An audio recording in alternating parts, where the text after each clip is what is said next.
చిన్నప్పుడు మీ ముందు జై ఉన్నాడని ఎప్పుడు చెప్పలే. ఇప్పుడు కూడా ఈ లవకుశల ముందు జై ఉన్నాడు, ఆడు మా అన్నవుతాడని వీడికెందుకు చెప్పట్లేదు?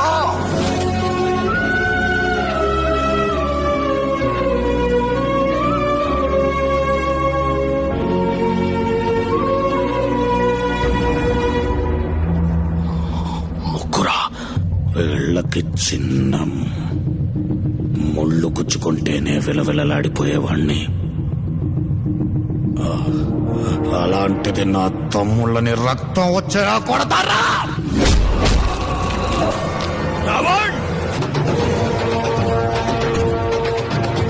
రావణ్ కాదు,